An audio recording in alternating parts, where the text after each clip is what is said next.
आर्यन को गाड़ियों से खेलना बहुत अच्छा लगता।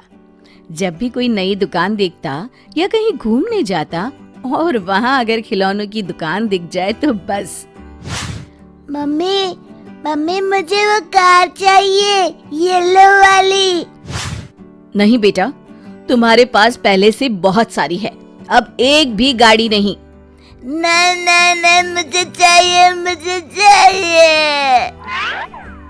रोते रोते कभी आर्यन जमीन पर लेट जाता तो कभी मम्मी की ढेर सारी डांट खाता पर खिलौना लेकर ही मानता। घर आने पर मन भर के गाड़ियों से खेलता, लेकिन उसके बाद वो खिलौनों को ऐसे ही बिखरा पड़ा रखकर कमरे में चला जाता। एक दिन मम्मी बाहर से आई और उनके साथ उनकी सहेली भी आई थी। आर्यन, देखो तो कौन आया है। लेकिन जब उस सहेली ने घर का वो हाल देखा, वो बोल पड़ी, ये क्या, हॉल किचन सब जगह खिलौने ही खिलौने। तुमने उसे खिलौने वापस अपनी जगह पर रखना सिखाया नहीं क्या? मैं जाती हूँ, फिर कभी आऊंगी। सहेली तो चली गई, पर मम्मी बहुत गुस्से में आती। उसने चिल्लाकर आर्यन को बुलाया। आर्यन, तुमसे कितनी बार कहा है अपने खिलौने जगह पर रखो। आज के बाद तुम्हें एक भी नया खिलौना नहीं मिलेगा। लेकिन आर्यन का उस पर कोई भी असर नहीं हुआ। मम्मी ने जितने खिलौने पड़े थे उसमें से आधे छुपा दिए। दूसरे दिन आर्यन ने खिलौने निकाले खेलने के लिए, पर उसकी फेवरेट कार नहीं मिल रही थी। मम्मी मम्मी, मेरी रेड वाली कार देखी और येलो जीप भी नहीं दिखाई दे रही, और वो बड़ी टैक्सी। मम्मी बोलो ना।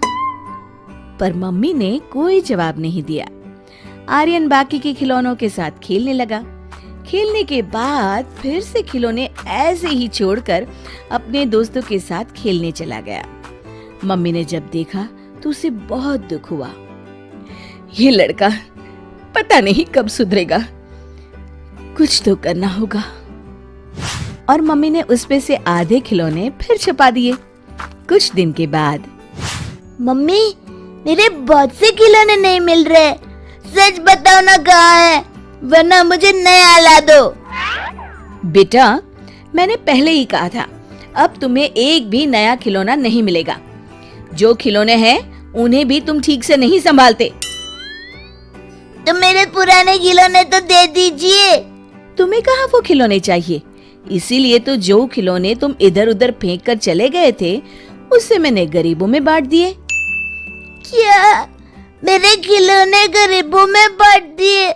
मैं आपसे कभी बात नहीं करूंगा, आप अच्छी मम्मा नहीं हो, मुझे मेरे खिलौने चाहिए। तुम्हें तुम्हारे खिलौने चाहिए ना? मैं तुम्हें वहां ले चलती हूँ जिन्हें मैंने खिलौने दिए हैं, चलो। उनके घर के पीछे कुछ गरीब लोग झोपड़ी बनाकर रहते थे। मम्मी आर्यन को वहां ले गई। वहां से आती हुई बदबू से आर्यन ने नाक बंद कर लिया। मम्मी, वहाँ कचरों की ढेर तो देखिए। छी, यहाँ कोई कैसे रह सकता है? बेटा बेटा, पैर संभाल कर, वो गटर का पानी है। ओह, कैसी गंदी जगह ले आई है मुझे। ये मेरी रिक्शा तेरी गाड़ी से टकरा गई। अरे जा जा, मेरे टेम्पो में तेरा सामान है, चल नुकसान भर।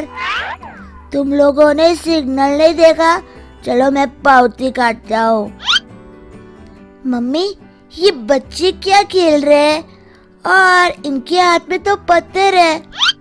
हाँ बेटा, ये इन पत्थर को गाड़ी समझकर खेल रहे हैं।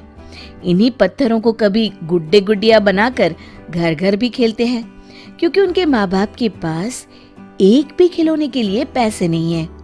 और देखो, इतनी गंदगी में रहते हैं, फटे कपड़े, खाने को किसी का दिया बासी खाना, पर उनके चेहरे पर मुस्कुराहट देखी।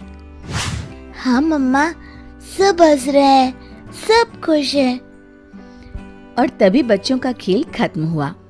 उन्होंने अपने पत्थर छोटे कपड़े में लपेटकर फटी हुई पैंट के साथ बांध दिए और सारे बच्चे हंसते खिलखिलाते वहां से चल दिए। देखा आर्यन, ये रास्ते के मुफ्त में मिले पत्थर जब उनके खिलौने बन गए ना, तो उन्हें कितने प्यार से संभाल कर वो वापस ले गए। और तुम बेटा? माँ, आज के बाद मैं तुम्हें कभी शिकायत का मौका नहीं दूंगा। मेरा लाडला बेटा, तुम्हारे खिलौने मैंने किसी को नहीं दिए, वहीं घर पर रखे हैं। चलो घर जाकर देती हूँ।